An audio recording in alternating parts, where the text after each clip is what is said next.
उत्तानपाद राजा ने कहा ठीक है देवी, अगर कोई अफसर आएगा तो देख ले। कुछ समय के बाद उत्तानपाद राजा घोड़े पे सवार होकर के और भारत जंगल की ओर प्रस्थान कर गया। काफी लंबे दूर समय पर सीमा पर पहुंच गए हैं, बॉर्डर पर पहुंच गए हैं। और वो बॉर्डर था सुदूर प्रांत की सीमा, वहां पर लगती। सुदूर प्रांत में एक राजा है जिनकी बड़ी सुंदर एक कन्या है जिसका नाम है सुरुचि। वो सीमा पर इधर से उधर विचरण कर रही थी। उत्तानपाद राजा की दृष्टि उस कन्या पर गई, सुरुचि पर गई, और सुरुचि की दृष्टि उत्तानपाद राजा की तरफ गई। दोनों के नेत्र उन्मीलन हो गए हैं, नेत्र से नेत्र मिल गए। सुरुचि को महाराज उत्तानपाद राजा को देख करके और मन में ऐसा भाव उत्पन्न हो गया कि देखो कितने सुंदर राजा है, राजकुमार जैसे दिखाई दे रहे हैं, और मेरा विवाह इनके साथ में हो गया। इस बात को मन में लेकर के चिंतित हो गए। उत्तानपाद राजा ने महाराज सुरुचि को देखा, उनके भी हृदय में ये भाव आया। उत्तानपाद राजा घोड़े से नीचे उतरे और पूछने लगे, देवी आप कौन हो, कहाँ की रहने वाली हो, किनकी पुत्री हो? सुरुचि ने कहा महाराज सुदूर प्रांत की मैं रहने वाली हूँ, राजा की मैं पुत्री हूँ और मेरा नाम सुरुचि है। तो देवी आप बुरा नहीं माने तो मैं आपसे विवाह करना चाहता हूँ। सुरुचि ने कहा महाराज आपका विवाह नहीं हुआ? बोले विवाह तो हुआ देवी, और हमारी वो जो पत्नी है ना पहले वाली, वो सुनीति है, उनका नाम क्या है? सुनीति।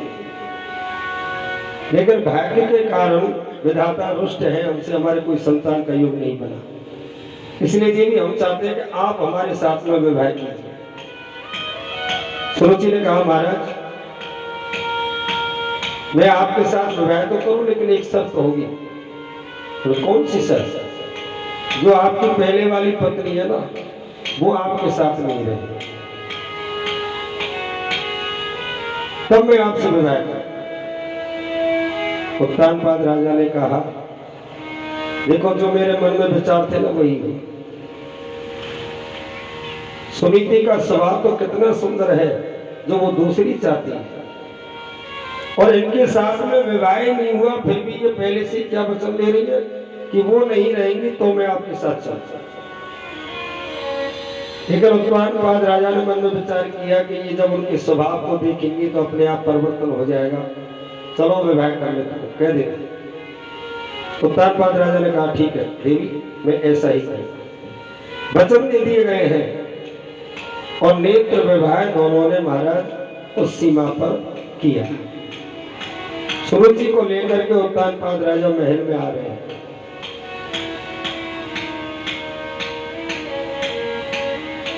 उत्तानपाद राजा ने आवाज लगाई, देवी। सुनीति तुरंत अंदर से आई, आकर के कपाट खोले, महाराज की आरती उतारी, अंदर बुलाने लगे। सुरुचि को देखा सुनीति ने, बड़ी प्रसन्न मुद्रा में हो गई है। बहुत अच्छा किया महाराज आपने दूसरा विवाह कर लिया, आइए अंदर आइए। महाराज अंदर प्रवेश करने लगे, सुरुचि ने पीछे से हाथ पकड़ लिया। सुन रहे हैं आप? पहले इनको घर से बाहर निकालिए, तब मैं अंदर प्रवेश करूं, अर्थात मैं वापस चली जाऊं। सुनीति ने शब्दों को सुना, उत्तानपाद राजा का सिर नीचे हो गया। स्वयं सुनीति ही समझ करके और अपने जो बिस्तर थे, वस्त्र थे, कपड़े थे, उनको सबको एक पैक किया, और पैक करके जो पुराना महल था उत्तानपाद राजा का, उसमें चली गई और सुरुचि को अंदर प्रवेश कर दिया। सुखदेव जी कहने लगे राजा परीक्षित, सुरुचि किसे कहते हैं? सुसस्य रुचि, जो अपने मन के अनुसार जो रुचि रखती है उसको कहते हैं सुरुचि। चाहे दूसरा कहीं भी जाए, दूसरा दुखी हो तो दुखी रहो, सुखी रहो तो सुखी रहो, कोई लेना देना नहीं, अपन को जो अच्छा लगे वही करे, उसको सुरुचि के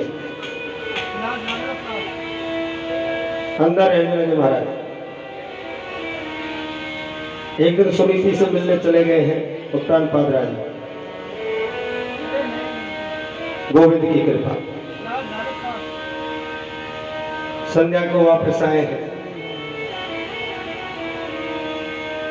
सुरुचि कहने लगी महाराज आप कहाँ गए?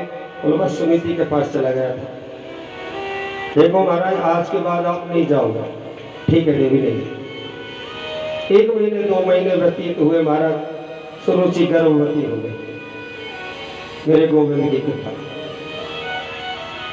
फूले नहीं समाये महाराज उत्तानपाद राजा कि आज भगवान ने हमको उत्तराधिकारी बना दिया है, ऐसा दे दिया है, कृपा कर दी है। इस खुशी को देने के लिए उत्तानपाद राजा संध्या के समय सुनीति के घर चले गए। सुनीति के यहाँ जाकर के महाराज 2 दिन 4 दिन 5 दिन हो गए, सुरुचि के पास नहीं आए, सुनीति के पास रह गए। सुरुचि बड़ी व्याकुल है कि आज आ जाने दो हमारे पति को, या तो वही रहेंगे या फिर मैं ही रहूंगा। आज ऐसा वचन भरवालू को जीवन भर उनके पास कभी जाएंगे। 5-10 दिन तक महाराज उत्तानपाद राजा सुनीति के पास रहिए, घर पर रहिए। फिर वापस लौट करके आए हैं सुरुचि के पास। सुरुचि ने महाराज दरवाजे में प्रवेश करने से पहले ही दरवाजा रोक दिया। कहाँ थे महाराज? बोले खुशी समाचार देने गया ना सुनीति को। मेरे बिना पूछे आज क्यों चले गए? और फिर समाचार 10 दिन में लगते, क्षण भर में बोल करके चले आते। लेकिन महाराज अंदर प्रवेश तब करना है, मुझे वचन दीजिए आज के बाद में आप सुनीति से कभी नहीं मिलोगे, तब तो आप अंदर प्रवेश कीजिए, अर्थात आप वहीं चले जाइए। उत्तानपाद राजा ने वचन दिया देवी आज के बाद में मैं सुनीति के पास नहीं जाऊंगा। मेरे गोविंद की कृपा, मेरी भगवत कृपा से प्यारे सज्जनों 10 दिन तक उत्तानपाद राजा सुनीति के यहाँ रहे, वो भी देवी कृपा से गर्भवती हो गई। कहा तो एक पुत्र नहीं, एक भी पुत्र नहीं, और आज कहा दोनों रानियां गर्भवती। 9 महीने के उपरांत सुरुचि का एक पुत्र हुआ, उसका नामकरण किया, उसका नाम उत्तम रखा गया। कुछ समय के बाद में महाराज सुनीति के भी एक पुत्र हुआ और उस पुत्र का नाम ध्रुव रखा गया। प्रेम से बोलो जय श्री राम। राजा फूले नहीं समय। अब सुरुचि तो महाराज अपने लाला को कभी राजा की गोद में, कभी स्वयं की गोद में, कभी राजा की गोद में, कभी स्वयं की गोद में। लेकिन सुनीति का जो पुत्र है ध्रुव, उसको एक माँ ही की गोद मिली है बस। 6 महीने के बालक हो गए हैं, 1 साल के बालक हो गए हैं, आंगन में घूमने लगे, इधर उधर टहलने लगे हैं महाराज। एक दिन उत्तानपाद राजा उत्तम के साथ में गोदी पे सिंहासन पर लेकर के बैठे हुए, सुरुचि भी पास में बैठी हुई।